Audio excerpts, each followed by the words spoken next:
Hello students,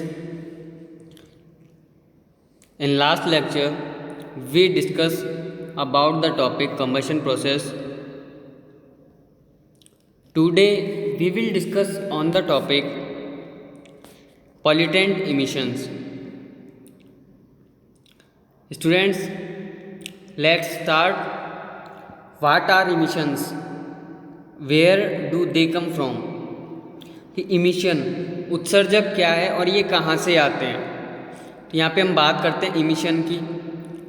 emissions in is the terms used to describe the gases and particles which are put into the air on emitted by various sources. कि emission ये जो word है इसको हम use करते हैं जो गैसें और जो कण होते हैं उनका वर्णन करने के लिए।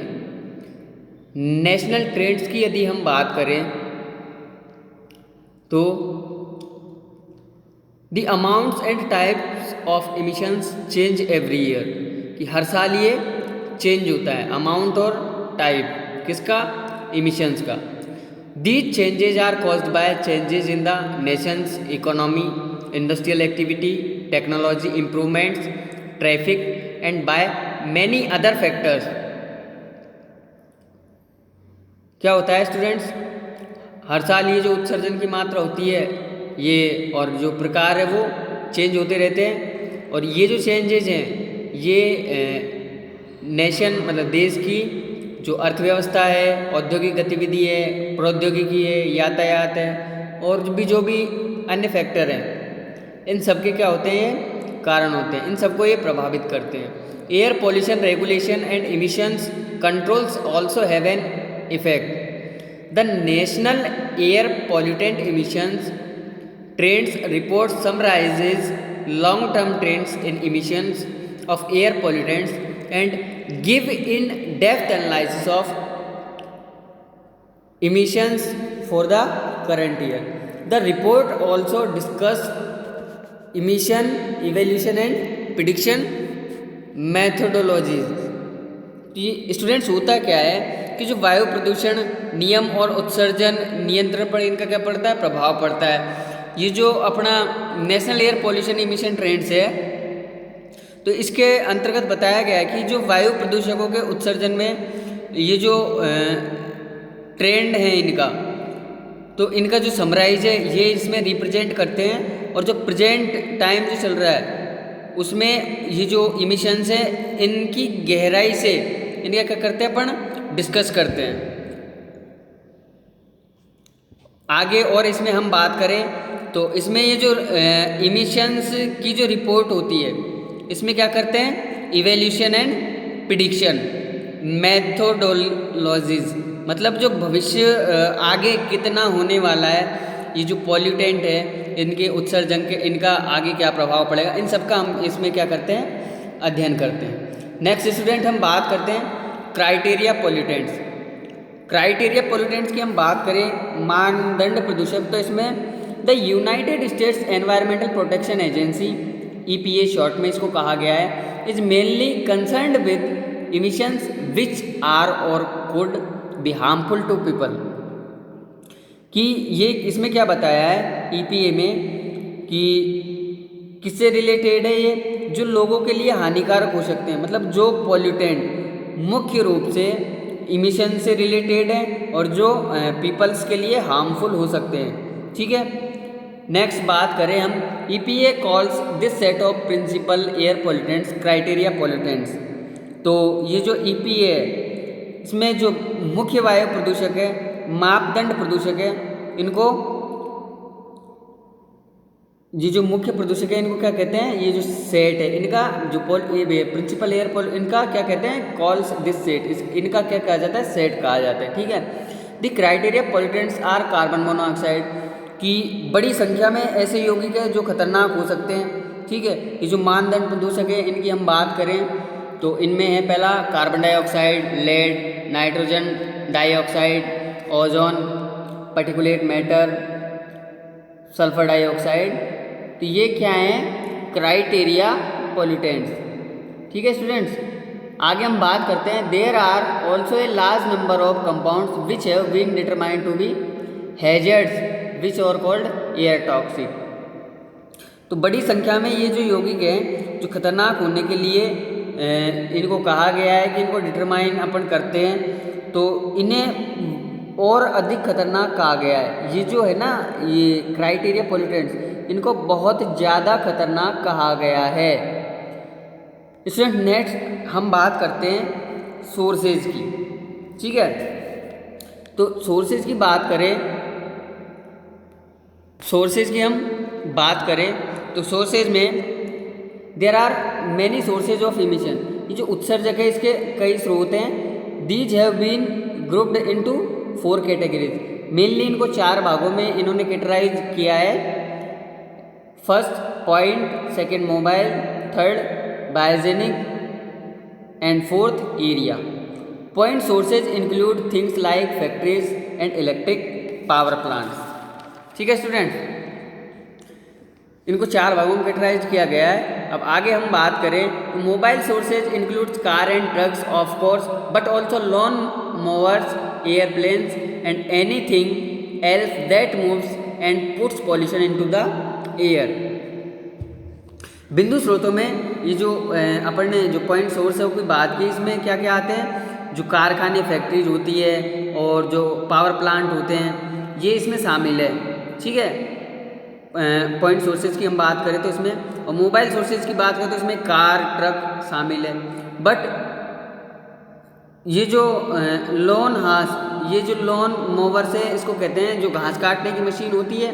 ठीक है, और ये जो एयरप्लेन्स, हवाई जहाज, एनीथिंग एल्स, और जो भी that moves and puts pollution into the air, ये क्या करते हैं, जो भी हवा में चलते हैं ये क्या कहते हैं, प्रदूषण फैलाते हैं। ठीक है, जैसे एरोप्लेन्स की हम बात कर लेते हैं।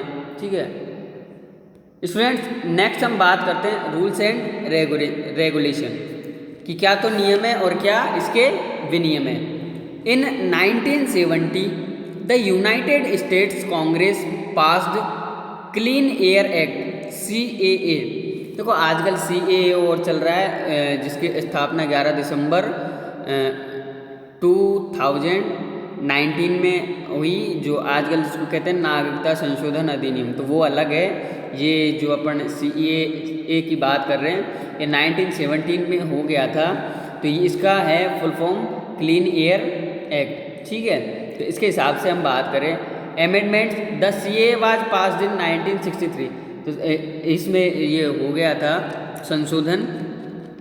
ठीक है, 1970 में तो क्या हुआ था, इसमें संशोधन पास्ड इन 1963 में ये बना दिया गया था जो एक्ट है, which set into motion a nationwide effort to improve the country's air quality. Since then additional law and regulation have been added including the 1990 amendments to the clean air act. तो students, यहाँ पे हम बात करें कि ये जो act बनाया गया, इसमें सुधार किया गया 1970 में, तो इसका जो मेन मोटो था वो था कि जो देश वायु गुणवत्ता में सुधार के लिए राष्ट्रव्यापी प्रयास के रूप में पारित हुआ। ठीक है, तब से 1990 के संशोधन सहित स्वच्छ वायु अधिनियम में अतिरिक्त कानून और नियम जोड़े गए। तो एडिशनल जो एक्स्ट्रा जो जोड़े हैं वो 1990 में जोड़े हैं। ठीक है, इन नियमों और विनियमों के बारे में पढ़ने के लिए to read about these rules and regulation see clean air act, इनमें डिटेल में इसमें मिल जाएगा। जो CAA है, easy to read version, also includes an easy to read version. Students, next हम बात करें measuring, reporting and using emissions data. तो मेजरमेंट की हम बात करें तो in order to make improvement in the air quality, कि एयर क्वालिटी में इम्प्रूवमेंट करने के लिए the amount of pollutants in the air must be measured. तो सबसे पहले हमें क्या करना पड़ता है कि जो पॉल्यूटेंट्स का अमाउंट एयर में है उसको मेजर करना होता है। The emissions measurement center develops standard and evaluates testing method so that regulations can be developed and enforced.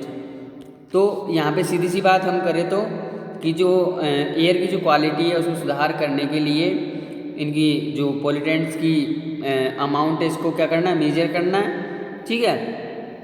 Next, ये जो इमिशन मापन केंद्र है, इमिशन मेजरमेंट सेंटर है, ये क्या करते हैं, जो इनके स्टैंडर्ड है इनको क्या करते हैं, ये इवेल्यूट, इनका विकास करते हैं। और जो टेस्टिंग मेथड है, ठीक है, उनका क्या करता है, मूल्यांकन। यहाँ पे अपन कह सकते हैं इसने इवेल्यूट टेस्टिंग मेथड्स, जो टेस्टिंग मेथड है उनका क्या करता है, इवेल्यूट करता है। ठीक है ना। नेक्स्ट हम बात करें so that regulation can be developed and enforce. तो क्या होता है, जिससे नियम और भी अपन डेवलप कर सकते हैं और उनको एनफोर्स मतलब लागू कर सकते हैं। नेक्स्ट हम बात करें what is an emission factor. Emission factor क्या है। तो इमिशन फैक्टर की हम बात करें तो an emission factor is a relationship between the amount of emissions that are released and the activity of the producer. कि इनकी हम बात करें तो ये रिलेशन होता है उत्सर्जन कारक, उत्सर्जन की मात्रा और उत्पादक की गतिविधि के बीच का जो रिलेशन है उसको हम क्या कहते हैं, emission factor. Emission factors are use to predict emission levels for different industry. तो ये जो इमिशन फैक्टर है इसका यूज कहाँ करते हैं, विभिन्न उद्योगों के लिए उत्सर्जन स्तर का अनुमान लगाने के लिए। ठीक है। लास्ट बात करते हैं व्हाट आर इमिशन इन्वेंट्रीज, कि ये उत्सर्जन इन्वेंट्री क्या है। ठीक है ना। तो यहाँ पे हम देखते हैं emission inventories are quantities of pollutants measured over time. Emission inventory can be compared with air pollutant level in an area to determine if increased emission decrease the air quality. तो जो टाइम पे जो अपन major करते हैं, time पर जो pollutants में emission ये जो होते हैं मेजर करते हैं, तो इसमें जो इसका इमिशन इन्वेंट्रीज उत्सर्जन का आविष्कार एक क्षेत्र में वायु प्रदूषक स्तर के साथ तुलना करने के लिए, मतलब एक दूसरे से क्या करते हैं, इसको कंपेयर के लिए इसका यूज कर सकते हैं। और इसके साथ ही बात करें तो ये निर्धारित भी अपन इससे कर सकते हैं कि वृद्धि हुई है या फिर कमी हुई है, किसमें, इंक्रीज्ड इमिशन मतलब उत्सर्जक में कमी हुई है या वृद्धि हुई है। ठीक है। अब next data storage. Data storage यहाँ पे थोड़ा सा हम ये देखते हैं कि डाटा स्टोरेज क्या है। तो डाटा स्टोरेज में हम यहाँ पे देखते हैं once the measurement are made the information must be collected and store so that it can be used to evaluate the air quality and effects of the regulations. The clearing house for inventories and emission factors is a centralized resource for emission data. कि एक बार जो अपन major कर लेते हैं उसके बाद जो भी इंफॉर्मेशन उनको कलेक्ट करना होता है, स्टोर करना होता है। ठीक है। जिससे क्या होता है कि इसका जो यूज है वो क्या है कि नियमों की वायु गुणवत्ता और प्रभावों का हम क्या कर लेते हैं, इससे मूल्यांकन कर लेते हैं। क्लियरिंग हाउस की यहाँ पे बात करें और इन्वेंट्री की यहाँ पे आविष्कार की बात करें तो इसके लिए जो है ये CHIEF clearing house for inventories and emissions factor, ये सेंट्रलाइज्ड रिसोर्स है किसके लिए, इमिशंस डाटा के लिए। ठीक है। नेक्स्ट देखते हैं मॉडलिंग। तो स्टूडेंट्स मॉडलिंग क्या है, तो the emissions data that is gathered is also use to create models which can helps to predict what air quality will be like in the future and what effect new regulations might have on air quality. कि modelling जो है तो क्या है कि emissions data को जो collect करता है, जो इमिशंस जो डेटा है उसको कलेक्ट करता है और जिसका यूज मॉडल बनाने के लिए भी किया जाता है। ठीक है। इसी के साथ जो ये अनुमान भी लगाए कि या अनुमान लगाने में मदद करे कि भविष्य में वायु की जो गुणवत्ता है, मतलब जो क्वालिटी है एयर की वो क्या होगी और जो क्वालिटी है एयर की उस पर नए जो अपन नियम अप्लाई करें उनका क्या प्रभाव हो सकता है। तो ये हमको किस में पता चलता है, मॉडलिंग। नेक्स्ट लास्ट हम बात करते हैं सॉफ्टवेयर की। देखो सॉफ्टवेयर एक कंप्यूटर प्रोग्राम होता है जिसको किस लिए क्रिएट करते हैं, थोड़ा सा यहाँ पे देख लेते हैं। Computer software programs have been created to help people to evaluate and sort out the pollution data that has been collected. तो ये सॉफ्टवेयर प्रोग्राम है, तो ये लोगों के द्वारा जो एकत्र किए गए प्रदूषण डेटा का जो करता है ना इवेल्यूशन और शॉर्ट आउट करने के लिए जो भी हेल्प करते हैं, ठीक है। तो इसलिए क्या बनाते हैं, ये सॉफ्टवेयर बनाते हैं, ठीक है स्टूडेंट्स। Thanks for watching.